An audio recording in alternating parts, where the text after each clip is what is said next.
Whistle போட போறார் விஜய். இந்த தேர்தலுக்கு விஜய்க்கு விசில் சின்னம் கொடுத்துருக்காங்க.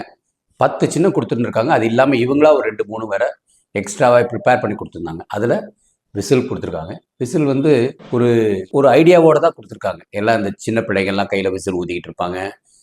விளையாட்டு பிள்ளைகள்லாம் ஸ்போர்ட்ஸில் விசில் ஊதுவாங்க, கண்டக்டர் விசில் ஊதுவாங்க.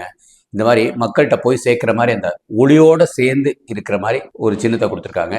ஊதுறதுக்கும் அவங்களுக்கு வசதியாக இருக்கும். ஸோ பிள்ளைகளுக்கெல்லாம் இந்த சம்மர் வெக்கேஷனில் ஒரு லட்சக்கணக்கில் அங்கங்கே விசில் கொடுத்துருவாங்க. இந்த விசில் சின்னத்துக்கு எவ்வளோ பேர் இப்போ ஓட்டு போடுவாங்க அப்படின்ட்டு அதையும் செங்கோட்டையன் ஒரு புள்ளி வர ஏதோ போட்டிருக்கிறாரு. 33% பேர் வந்து போட போகிறாங்க அப்படின்னு மாதிரி சொல்லியிருக்கிறாரு. 33% போடுறாருன்னா அப்போ அவர் வந்து ஒரு பெரிய விசில் ப்ளோவராக தான் இருப்பார். விசில் ப்ளோவர்னு இங்கிலீஷில் எதுக்கு சொல்லுவோம்னா, ஊழல் அதாவது ஏதாவது தவறுகள் நடந்தால் அதை மக்களுக்கிட்ட மறைமுகமா எடுத்து சொல்றது தான் விசில் ப்ளோவர். அந்த மாதிரி அவர் இருக்க போறாருங்கிறது தான் இந்த எலெக்ஷனுக்கு நமக்கு தெரிய வருது. ஸோ விசில் சின்னம் ஒரு அருமையான சின்னம். ஏதோ ஒரு படத்துல பிகில் நடத்திருக்காரு. பிகில்லையும் அது மாதிரி விசில் வச்சு தான் வரும். ஃபுட்பால்ல ரொம்ப பெரிய ஆள் இருக்கிற மாதிரி.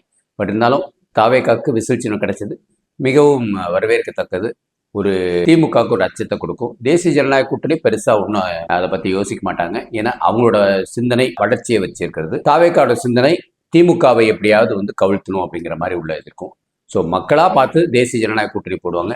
இளைஞர் சமுதாயம் கொஞ்சம் விளையாட்டு பிள்ளைகள் விசில் அடிச்சுக்கிட்டு விசில் சின்னத்துக்கு போடுவாங்க. இருந்தாலும் ரொம்ப நாளைக்கு அப்புறம் விஜய் களத்தில் இறங்க போறாரு. அதுக்காக நம்ம அவரை வரவேற்கணும். வாழ்க பாரதம், வளர்க தமிழ், ஒளிரட்டும் தமிழகம்.